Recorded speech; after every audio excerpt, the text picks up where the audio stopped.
that her husband's old and is to leave the next morning to Louisiana. She'll never see her daughter again. Of course, slavery ripped apart many of the black families back in the 1820s, 30s, and 40s. And George got a bit of a personal taste as to what the vicissitudes of slavery would do to the black experience in America. And it's something he never forgot. He then gets involved in local politics in Groton. He serves 7 years in the Massachusetts House of Representatives.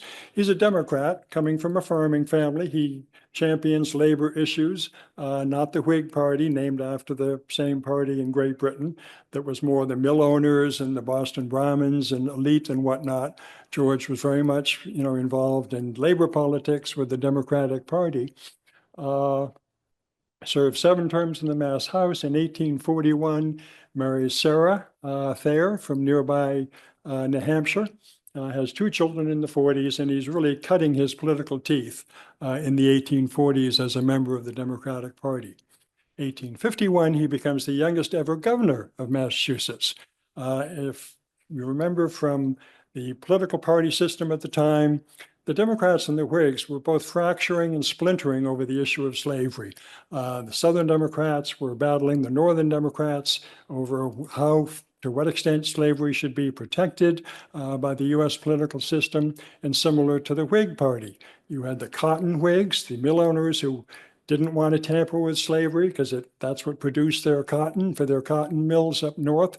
You had the conscience Whigs, those who were more swayed by abolitionist proclivities to oppose slavery. So the party system is fracturing, and George and some colleagues, Henry Wilson and Nathaniel Banks and others, used that to put together a new coalition to win the governorship in Massachusetts in 1851. And that election, which sent George to the governor's office, sent Charles Sumner to the U.S. Senate, where he would serve up until his death in 1874. So George is increasingly becoming a quite notable figure in Massachusetts politics, but he also is increasingly becoming disaffected with the Democratic Party. You've got the Kansas-Nebraska Act, the Compromise of 1850. Democrats are splintering over slavery, and George just can no longer stomach the National Party's protection of slavery at that time. So in 1854, he and others come together to begin to create the Republican Party. He's doing that at the state level in 1854-55. And similarly, William Seward in New York and Salmon Chase in Ohio are doing the same thing in their states. They nominate John C. Fremont in 1856 as the first ever Republican nominee for president. He loses badly. But they continue to solidify and build up the party nationwide, and Lincoln is doing the same thing in Illinois.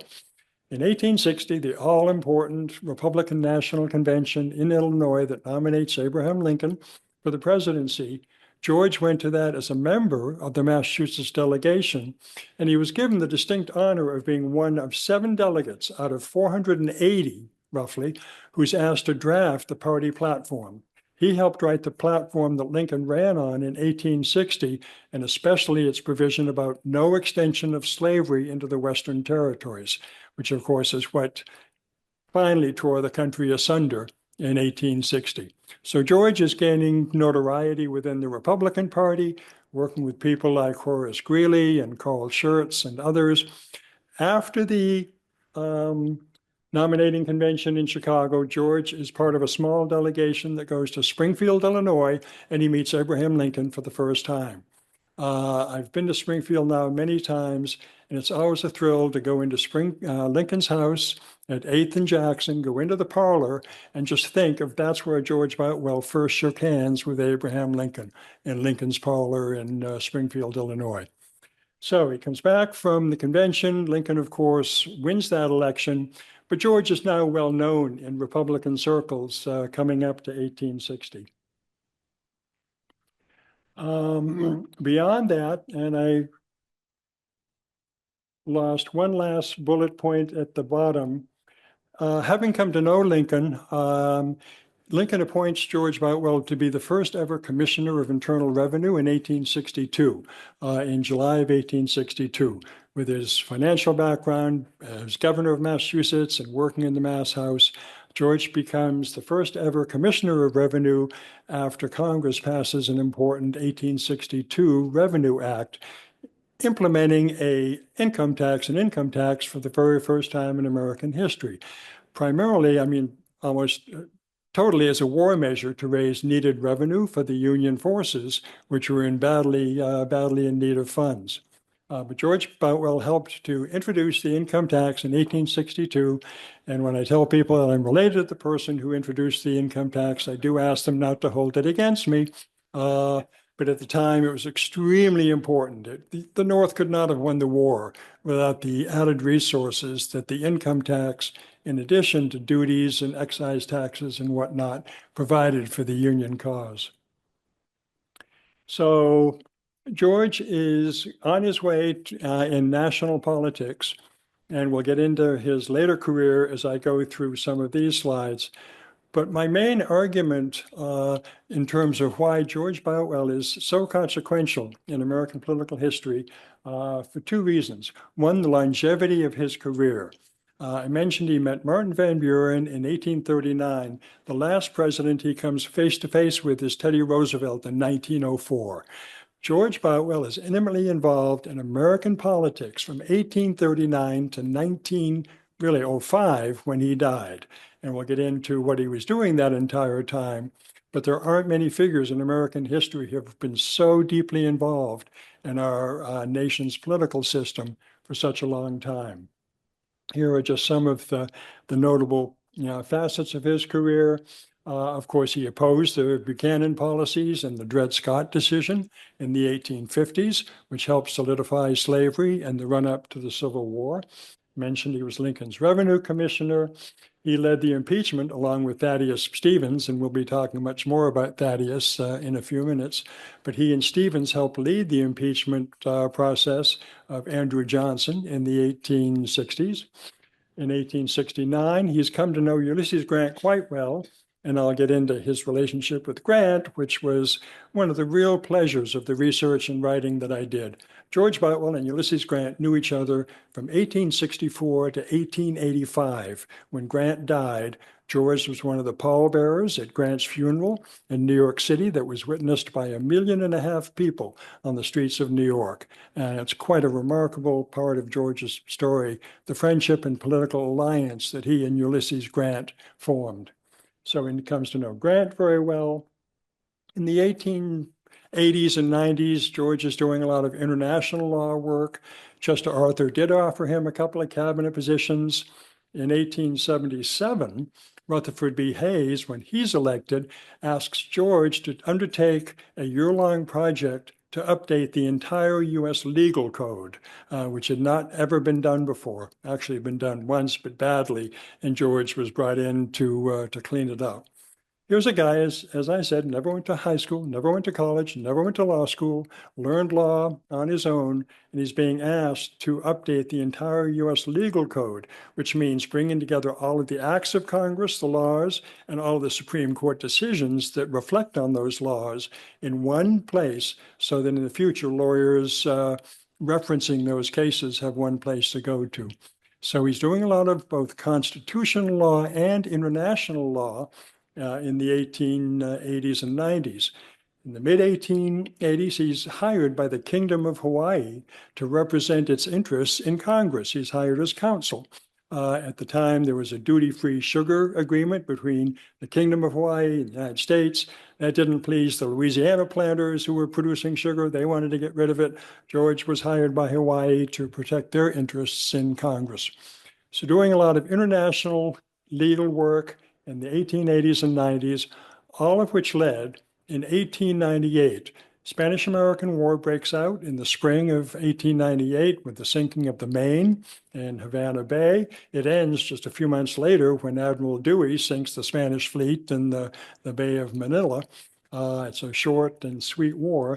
But following the war, McKinley first and then Teddy Roosevelt wanted to acquire and formally annex many of the Spanish territories that had fallen into their lap.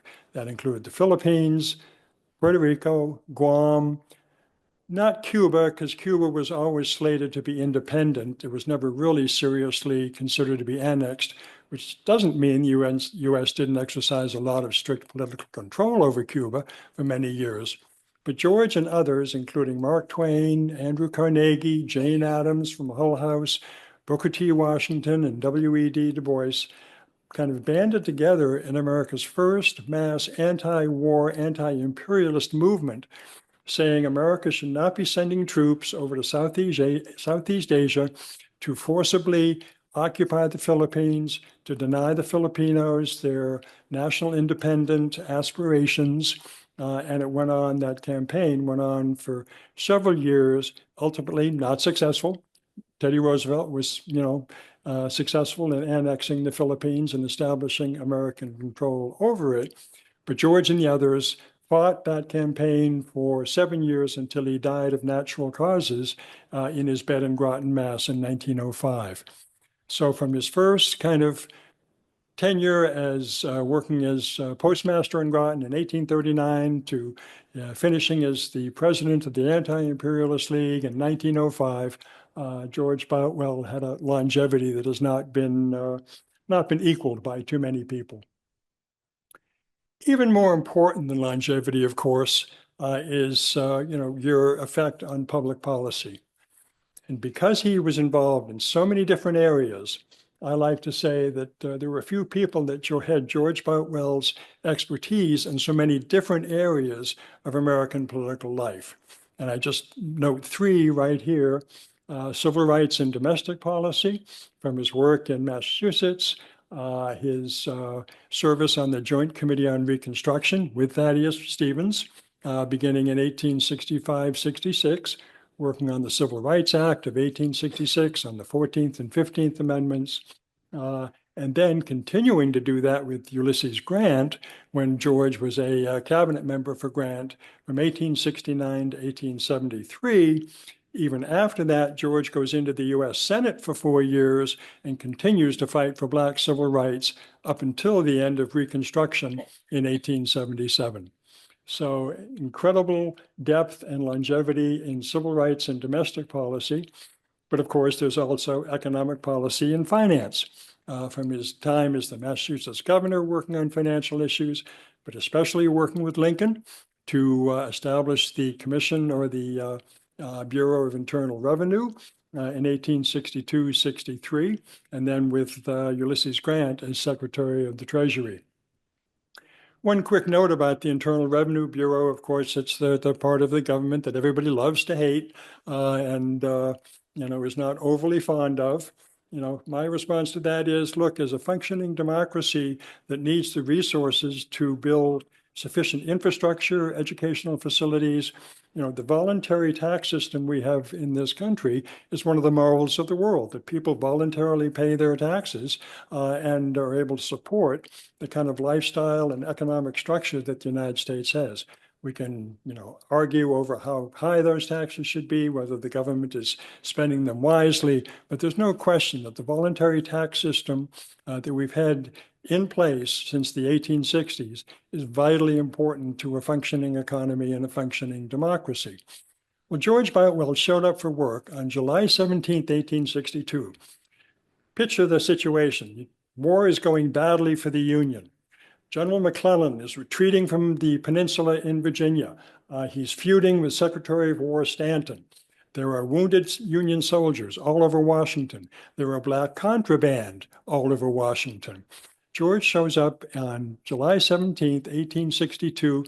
He's given a basement office in the U.S. Treasury building next to the White House. He's given 3 staff members, and he's told to implement a 20,000-word tax revenue act that had just been passed by Congress. George was nothing if not an absolute Yankee, nose to the grindstone worker. He worked 7 days a week into the night for the next 8 months, hiring tax assessors, collectors, interpreting the tax laws for people all over the country, publishing those results in the newspapers so people would know what kind of taxes they had to pay, both income taxes and taxes on goods and services. By the time he left in March of 1863, the Revenue Bureau had over 3,000 tax assessors and collectors, from 3 to 3,000 in the space of 8 months. When he left, he only left because he was taking a seat in Congress at that time from Massachusetts.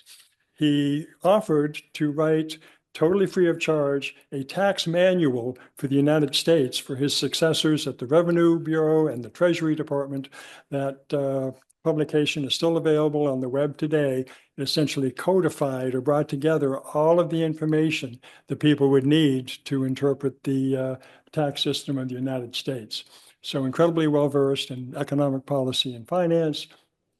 Finally, I've discussed the foreign affairs, international legal work. I did commission work on France, Haiti, and Chile, Council for Hawaii, and then the Anti-Imperialist League, with which he finished out his career in 1905. So again, not too many people with such diverse areas of expertise in many, many different areas of American public policy. That being said, the 14th Amendment, I believe, was George's crowning achievement, along with people like Thaddeus Stevens and John Bingham, who helped write much of the first section. George worked on the second. But the 14th Amendment was really his crowning jewel and what he considered his legacy to the American people in terms of nationalizing equal rights, equal protection of the laws, birthright citizenship, many of the things that are being discussed today that took the precepts of the US Constitution and codified them on a national basis so that individual state governments could not violate them, which of course had been happening in the run-up to the Civil War. So 14th Amendment was very much George's, what he considered his most important achievement.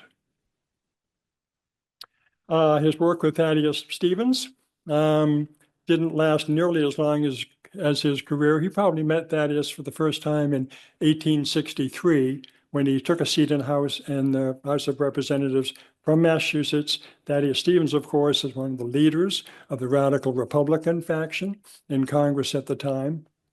But they begin working together immediately on such things as making it possible for newly freed or free blacks to enroll as soldiers in the Union Army, which had not been possible at the beginning of the war. Stevens and Boutwell worked together on the Enrollment Act so that black soldiers can be brought into the Union Army. Crucially important, 1865-66 is the Joint Committee on Reconstruction. Easily, or many people, historians say, the most important congressional committee that has ever been created in American history. It was the committee that produced the 14th and 15th Amendments, the 1866 Civil Rights Act, and tried to extend black rights and equality under the law to the newly freed slaves coming out of the Civil War. Boutwell and Stevens worked very closely together, of course, on the impeachment of Andrew Johnson, who they saw as seeking to actively block the 14th and 15th, or the 14th Amendment, block black civil rights, do many, well, I don't want to get into current events too much, but there are some resonances in terms of Johnson exceeding his authority as president to deny Congress the ability to fund things like the Freedmen's Bureau in 1865-66. He withholds money that Congress has lawfully appropriated for various purposes in the United States. He's issuing pardons to ex-Confederates without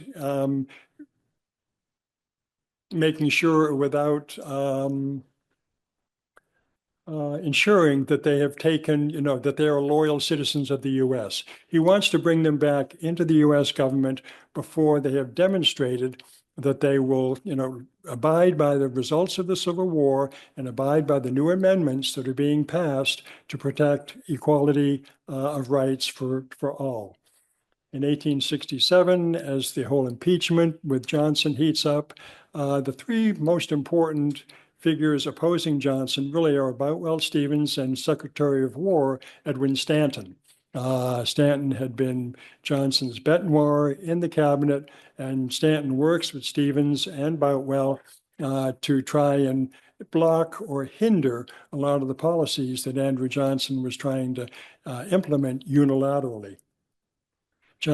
Stevens and Boutwell both serve on the impeachment committee when the articles of impeachment are returned in 1868. Of course, that process loses by one vote.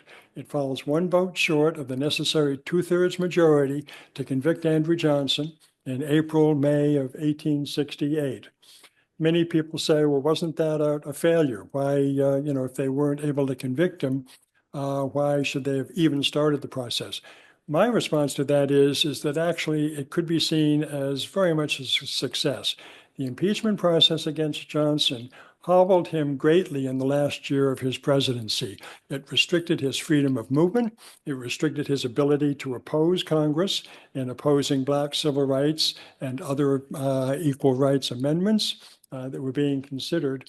And then, of course, Johnson becomes really wounded, a lame duck, and damaged goods in the 1868. He had designs on running for presidency, but at that point, nobody wanted him. Democrats didn't want him. Republicans certainly didn't want him. So Johnson kind of exited the scene quietly following the impeachment process. Of course, Thaddeus Stevens dies on August 11th, 1868. And at that point, George Boutwell really steps into Stevens's shoes. I like to consider George as Thaddeus Stevens' principal lieutenant from 1863 to 1868 in Congress, in the House of Representatives, fighting for Black civil rights. George kind of was second in command of the radical Republican faction in Congress while Thaddeus Stevens was still alive and politically active. Of course, Stevens got very sick towards the end, the final months, and he dies in August of 1868. So I've gone over a lot of, George's contributions to American history and what he did in a very long and I consider illustrious career. And so the natural question is, and my agent asked this to me when I first sent her a book proposal, and I'm kind of gushing with enthusiasm. Well, here's one of the most important people that Americans have never heard of. And she says, okay, I'm convinced, but tell me why no one's ever heard of him. If he's so important, why has he been so neglected and overlooked for so long? And that was a really good exercise to make me think, okay, I need to come up with some good answers as to why that was the case. Well, the ones I've come up with that I put into the book fall into two areas. The less important one is his personality. George was very much a flinty Yankee, stolid, not outgoing, not an extrovert, not an attention seeker. If you compare him to people like Thaddeus Stevens, the firebrand of Congress, or Charles Sumner, the great orator, or Ben Butler, polarizing figure, George wasn't nearly as well-known or as extroverted as those people. He kind of stayed in the background. He loved to work on the nuts and bolts of legislation, compromise, negotiations with people like Lincoln and Grant and others, and he liked working behind the scenes. Also, George had the great disadvantage of being totally dissed and dismissed by the Boston Brahmin elite. George is a farm boy from central Massachusetts. Think of the Cabots and the Lodges and the Lowells and all of the wealthy Bostonians who really had no time for George Boutwell. And in terms of American history, for those who know Henry Adams, the education of Henry Adams, his autobiography, he really kind of set in stone perceptions of both George Boutwell and Ulysses Grant for the next 60, 70, 80 years, well into the 20th century, by looking down his nose at Grant and Boutwell as political neophytes. They weren't educated. They just had no business being in politics. Politics should be the province of the liberal Republicans like Henry Adams and Henry Cabot Lodge and people like that who deserved to run the country. So that was his personality. More importantly, I consider that George was seen for many years to be on the wrong side of history, which is why American historians neglected and dismissed him for such a long time. Three of those are the Johnson impeachment, which came in for a lot of criticism in the 1860s to the end of the century and into the 20th century. Boutwell and Stevens were seen as these wild-eyed radicals who were trying to get rid of a president just because they didn't like his policies, when in truth there were good reasons for lodging the impeachment articles against Andrew Johnson. But for a long time, the impeachment process was seen as kind of a radical Republican subterfuge of American government. Second, and more importantly, of course, was the incredibly poor reputation that Ulysses Grant had for well over 100 years after his presidency, and as being one of the very worst presidents we've ever had. Professional historians would rank him down with Warren Harding and others as being corrupt, politically naive, nepotistic, just totally out of his depth in politics. Great Civil War general, but he had no business coming into the presidency in 1869. That was the dominant historical narrative for well over 100 years. Third is the anti-imperialist campaign. Very briefly, I think I mentioned this, that imagine America at the dawn of the 20th century. Teddy Roosevelt riding up San Juan Hill, blood and guts TR, exuding American manhood, striding onto the world stage, sending the Great White Fleet around the world in 1908 or 07, essentially extending American influence around the world. Contrast him with these, what were called old fogies like George Boutwell, even Mark Twain and Andrew Carnegie are seen as kind of throwbacks and has-beens from the 19th century. So the anti-imperialist venture came in for a lot of criticism as well.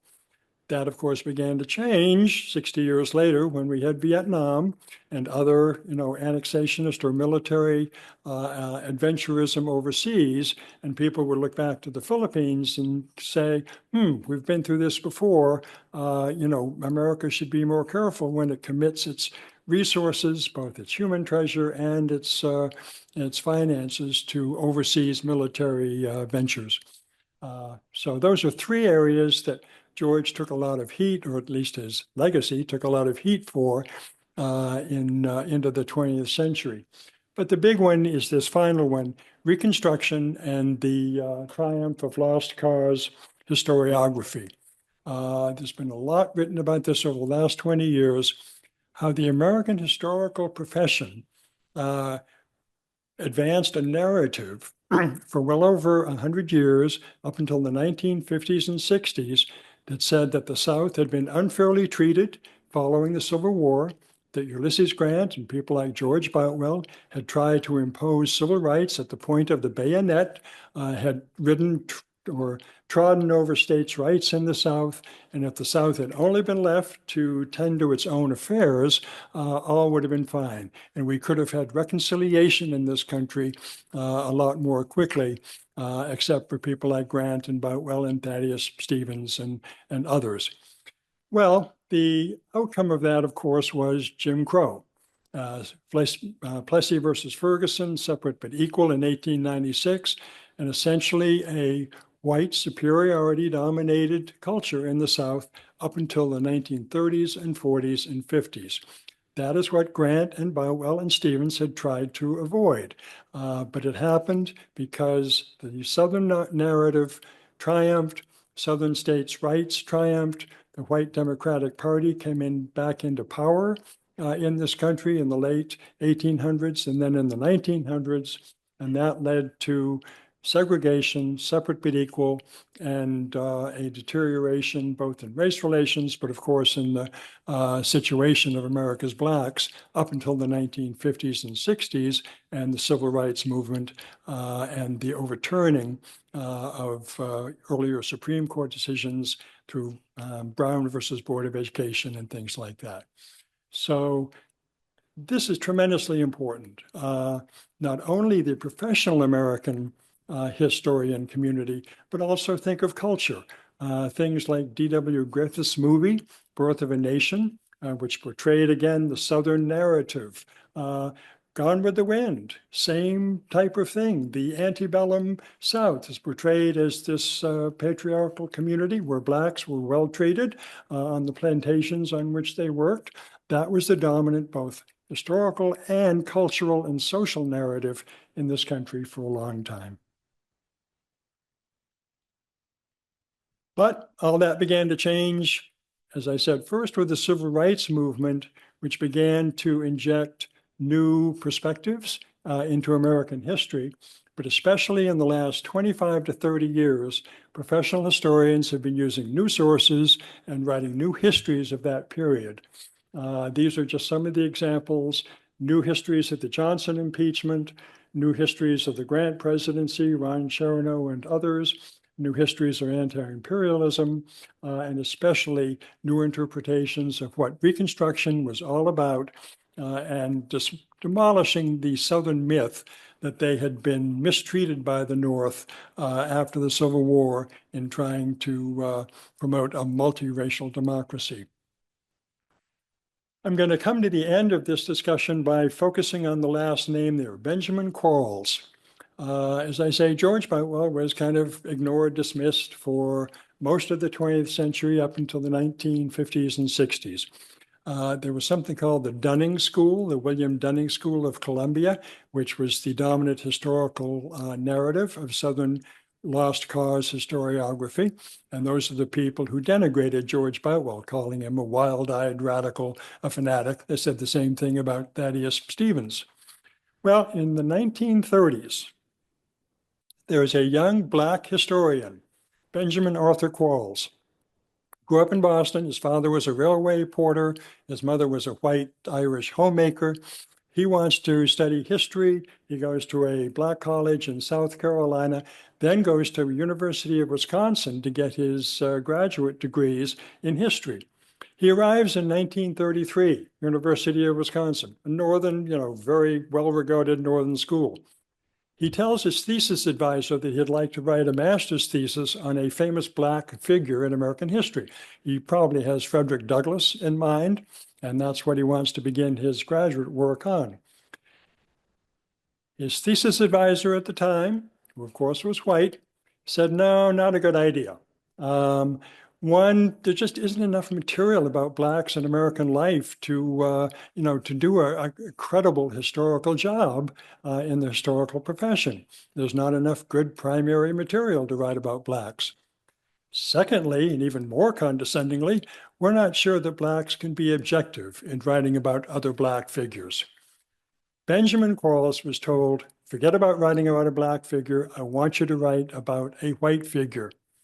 So he's in a bit of a quandary. He really wants to focus on this concept of Black agency, which has been much discussed over the past 20 or 30 years.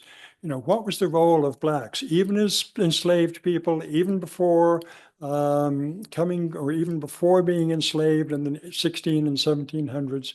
What did they contribute to American society, American politics, American culture? For so long, that had been hidden or ignored or dismissed. But Benjamin Quarles wants to become a Black historian of this concept of Black agency, writing about the Black experience. Well, he's told not to write about a Black person. So he says, okay, what will I do? I'm going to look around, and he finds a white person to write about. And who does he find? George Boutwell. In 1933, Benjamin Quarles writes a master's thesis, 120-page master's thesis at University of Wisconsin. He considers George Boutwell the best example of a white politician he can find who championed Black civil rights, Black voting, Black public education, and Black agency. I almost fell out of my chair when I discovered this on the internet halfway through the research, because no one had ever written about George throughout the 20th century. And the first major treatment of George Boutwell is by a young Black historian at the University of Wisconsin in the 1930s. Immediately called up University of Wisconsin, paid my $60, had them send me the 120-page master's thesis, and it was just a wonderful revelation about what a particular Black historian in the 1930s felt about George Boutwell during Civil War and Reconstruction, even though in the 1930s, George Boutwell is totally ignored and dismissed and denigrated by the majority of the American Historical Society. The story has a great ending. Finally, his next thesis advisor allows him to write about a Black figure. He does his PhD on Frederick Douglass. publishes the first major biography of Frederick Douglass in 1948. Benjamin taught at Morgan State University, the historically Black college in Baltimore. So I was able to just drive up the road to his archive and look through many of his papers and whatnot to get a better sense of his career. And as I did so, came across the very nice kind of symbolic coming together of his story. I found a letter in the 1980s that a young David Blight had written to Benjamin Arthur Quarles. David Blight is the preeminent Yale historian who won a Pulitzer Prize 5 years ago for his biography of Frederick Douglass. Well, as a young graduate student, David Blight in the 1980s is writing to Professor Quarles at Morgan State University saying, I'm just beginning my thesis on Frederick Douglass. I know you've done so much work. Would you look at my précis at what I propose to do to write about Frederick Douglass? It would just help greatly to have your considered opinion as to what I'm working on. Again, I almost fell out of my chair when I looked at the stationery. David Blight was writing to Benjamin Quarles, who's at Morgan State. David Blight was a graduate student at the University of Wisconsin, the same institution that had prevented Benjamin Quarles from writing about Frederick Douglass 50 years before. Just a nice kind of coming full circle in terms of the relationship between Quarles and David Blight and the role of African-American historians in the American historical profession. So that's pretty much George's career, why I think he's important, why I think that he was so ignored and dismissed for so long, and be happy to entertain some questions.